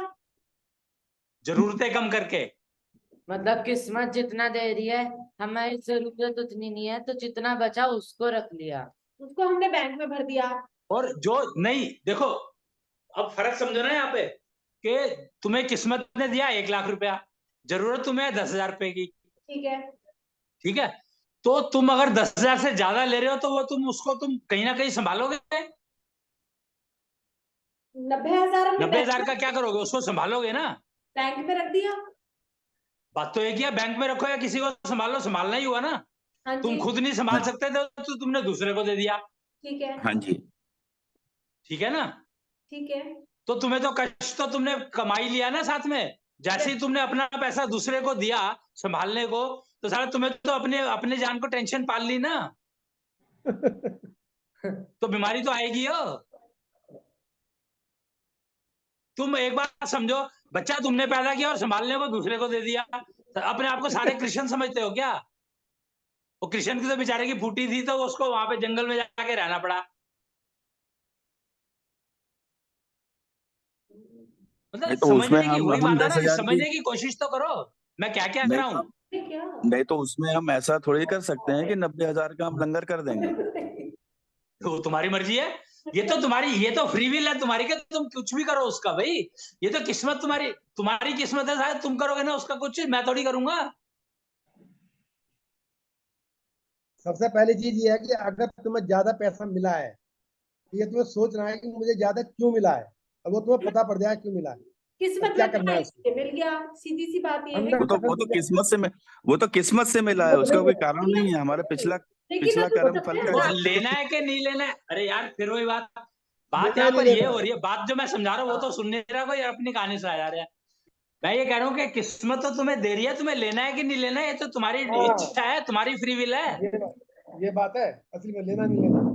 अरे भैया, मान लीजिए किसी ने दुकान खोली, उसकी पूरे दिन में उस दुकान से 1000 रुपए कमते हैं। अरे तो वो मत करे, उसको बंद कर दे 2 घंटे में। खराब है। तुम्हारी आवाज नहीं आ रही, मेरे को नहीं समझ आया क्या कह रही है। किसी आदमी ने एक दुकान खोली, अब उसकी दुकान में रोज उसके गल्ले में 1000 रुपए आ जाते हैं, उसको जरूरत है 100 रुपए की, तो वो जब 100 रुपए कम जाए तो शटर गिरता है। मैं काम करा, सुनो, मैंने काम किया, सुनो, मैंने काम किया ठेकेदार का। तो ये इसका मतलब है कि उसने काम जो चुना वो गलत चुना। अगर उसको 100 की जरूरत है तो उसको इतनी बड़ी दुकान खोलने की क्या जरूरत थी। ठेकेदार ने मुझे पैसे दिए कि साहब ये पैसे ले लीजिए, ये आपके बनते हैं। पैसे तो अब आए मैं ले ना ले, जो तुम्हें सूट करता है वो काम करोगे तो जितनी तुम्हें जरूरत है उतनी।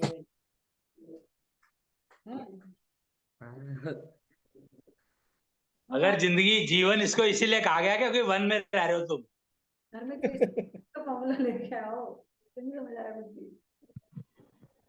क्वेश्चन ये कोई तुमको आ गया?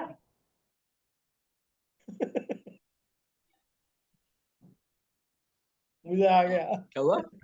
वो मेरे को धमका रही है कि अगर बचना है तो ये सारा समझा लॉजिक अच्छे से। तो इसको कह दे ये ले टिकट। तो क्लास के दूसरे बच्चे अरे को पागल, इसका आसान तरीका बहुत आसान है इसका, मेरी बात समझ ले तो सारे ही समझ लो। जो अगर ऐसा गए ना तो तू कह मैं तेरी टिकट मैं क्यों दूं, ये ले टिकट, या चल अगर है तेरे पास पैसे तो कह ये ले टिकट और जा सीखा बाहर।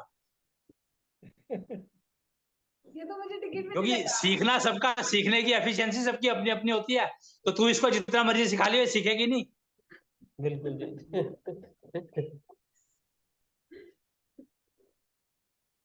सीखेगी नहीं, पर धमकाती तो रहेगी। वो तो बेटा तूने कमाई है तो फिर उसका तो कुछ नहीं हो सकता, वो सबने ही कमा रखी है अपनी अपनी। हैंडल कोई ऐसे 2-3 के कोई साथ उसकी पार्टी धमकी की है को, मैंने। अरे पागल, कोई उसकी धमकी को भुगत लेता है, कोई उसकी धमकी को एडजस्ट कर लेता है, कोई धमकी के हिसाब से एडजस्ट हो जाता है, बस बात इतनी है। नहीं वैसे मैंने सोसाइटी के साथ शेयर भी किया धमकी। है मैंने कहा वही मैंने तो कह रहा हूँ ना, सोसाइटी के एडजस्ट साथ करा ना शेयर भी किया है धमकियां। भाई, तूने धमकी को एडजस्ट कर लिया या धमकी ने तेरे को एडजस्ट कर लिया। ये तो बड़ा अजीब सा हो गया ना कि देखो हम ठीक से काम करेंगे तो पैसे तो आएंगे ही, कोई योग्य है तो उसका काम अच्छा है तो उसको पैसे तो मिलेंगे ही। अब वो पैसे मिलेंगे तो वो पैसे बैंक में रखे ही जाएंगे, अब वो बैंक में रखे पैसे बीमारी देने लगते हैं शरीर को, तो ये तो बड़ा अजीब सा साइकिल हो गया। तो जीवन, इसीलिए तो इसको जीवन कहा गया है, तो इसका वन में जीना। फॉर्मूला क्या तो है? वन में जीना तो यही होगा। वन में जियो तो बीमार रह के जियो, ये तो कोई बात ही नहीं। क्यों बीमार क्यों रहोगे? पैसे तुमने जो कमा रखे, अगर फालतू कमाए हुए हैं तो वो कमाएंगे ना उसमें इलाज कराने में। कुल मिला के अगर कमाई से ज्यादा हो तो समाज सेवा में लगाओ। या है ना, समाज सेवा भी समझने वाली बात है करना। कि अगर समाज सेवा में लगाने लग गए तो समाज ने अगर गलत इस्तेमाल किया तो क्या करोगे? वो तरीका तो सीखना पड़ेगा ना, भाई सेवा कौन सी हो जिसमें अपना भी कर्म फल न बने और सामने वाला। हाँ, बस यही गेम है। तो आज यहाँ पे ही करते हैं, फिर इसको आगे चलाएंगे, क्योंकि जीवन तो मतलब जीना ही पड़ेगा ना, इतने लंबे तो चलेगा लंबा।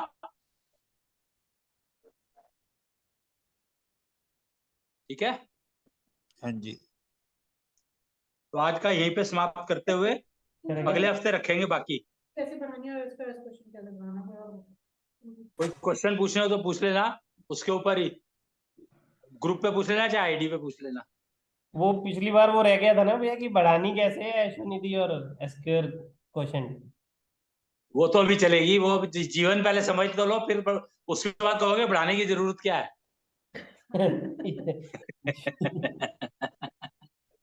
तो ये सारा उसी का पार्ट है, जो तुमने सवाल किए हैं 2-3, जो सबके ही सवाल ये है, कॉमन है, तो उसी का पार्ट है ये कि ये पढ़ाना पड़ा मेरे को, कि पहले ये समझ लो फिर डिसाइड करना तुम्हें बढ़ानी है कि नहीं बढ़ानी। जी जी ठीक है भैया। ठीक है, हाँ जी ठीक है। अच्छा। ओके।